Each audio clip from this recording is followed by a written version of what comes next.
قانون قانون ایک اللہ کا قانون ہے اور ایک انسانوں کا بنایا ہوا، لیکن اللہ کا قانون منوعاً سچا اور حقیقت پر مبنی ہے، جس میں کوئی بھی تبدیلی نہیں لا سکتا۔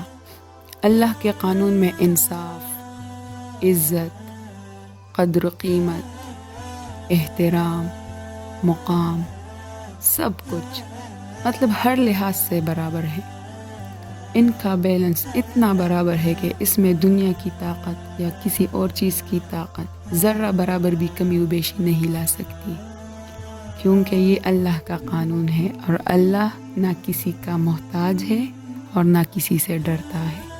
وہ بہت بڑا اور عظیم الشان بادشاہ ہے۔ لیکن دوسرا قانون انسانوں کا بنایا ہوا قانون ہے، جو صرف بے بس، غریب، لاچار، مجبور، مخلص، ایماندار اور کمزور لوگوں پر استعمال ہوتا ہوا نظر آتا ہے، جس میں ہر امیر طبقہ، ہر ظالم، ہر پیسے والا، ہر منافق، ہر فرعون اور ہر یزید تبدیلی لا سکتا ہے، کیونکہ یہ انسانی ذہن کا سوچا ہوا ایک تحریری قانون ہے، جس کو وقت ضرورت توڑا جا سکتا ہے، خود کے لیے آسان اور دوسروں کے لیے طاقتور بنایا جا سکتا ہے۔ جب انسانوں کے سوچ سے بنایا ہوا قانون ہو تو اس طرح کے قانون میں جبر اور بے انصافی کے مواد ضرور موجود ہوں گے۔ فرعون نے خود کو بچانے کے لیے لاکھوں قتل کروائے، لیکن جب انجام سامنے آیا تو مقرر شدہ وقت پر ختم ہوا، ہلاک ہو گیا، جو آج بھی اس دنیا کے لیے ایک عبرت کا نشان ہے، جو آج بھی اسلامی تاریخ میں فرعون کے نام سے یاد کیا جاتا ہے، جس کا مطلب ہے ظالم اور متکبر۔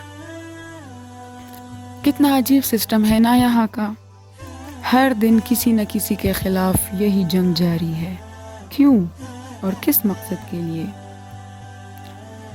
تو جناب جواب ایک ہی ہے کہ پاکستان کے درند اور دشمنی انسانیت افراد صرف قوم کو غلام اور نیست و نابود کرنا چاہتے ہیں، لیکن ان کو معلوم نہیں کہ جو یہ لوگ کر رہے ہیں غلط کر رہے ہیں۔ ان کو یا تو انجام معلوم نہیں یا انجام کے ڈر سے اپنا انجام مزید گندا کر رہے ہیں، کیونکہ انا کبھی جنگ نہیں جیتتا، اگرچہ حق خاموش ہے، پر جب آتا ہے تو پھر واپس نہیں جاتا۔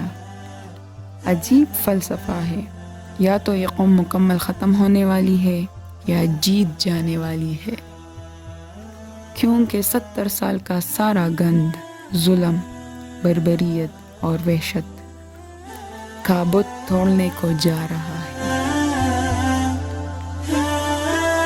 اگرچہ آپ کو یہ الفاظ برے بھی لگ رہے ہوں گے، لیکن یہی سچ ہے۔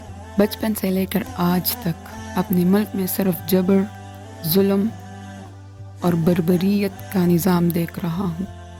جب کسی کے حق کے لیے قانون کا سامنا کرنا پڑتا ہے تو انصاف تو باڑ میں جائے، مظلوم کو کئی سال گھسیٹا جاتا ہے، اتنا مجبور کیا جاتا ہے کہ وہ جان دے یا اپنے حق کے لیے جو آواز اٹھائی تھی اسے دبا دے۔ میں نے دیکھا کہ ہزاروں بچیوں کے ساتھ جنسی زیادتی کرنے والے سرعام چلتے پھرتے نظر آتے ہیں اور یا تو جیلوں میں مزے کرتے ہیں۔ یہ قانون کیا مجرم کے پروٹیکشن کے لیے ہے یا انسانی حقوق کو برقرار رکھنے کے لیے، اور یا مظلوم کو انصاف دینے کے لیے؟ لیکن مجھے اس میں کچھ بھی نظر نہیں آ رہا، کیونکہ اگر واقعی یہ قانون انسانوں کے مال و جان اور آبرو کے تحفظ کے لیے ہوتی تو آج اس سرزمین پر ماں، بہنوں اور بیٹیوں کی عزت ایسے کھلے عام تار تار نہ ہوتے، ان کو ایسے کھلے عام پامال نہیں کیا جاتا۔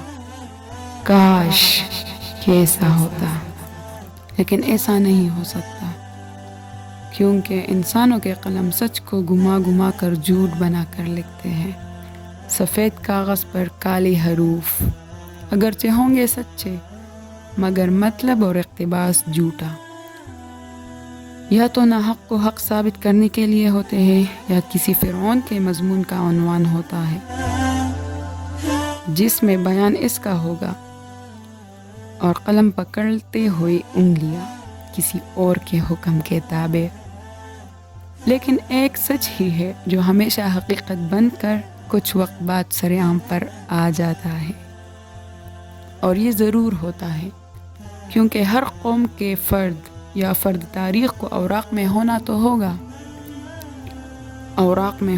ہوگا. وہ حقیقت حق و سچ ہی ہے.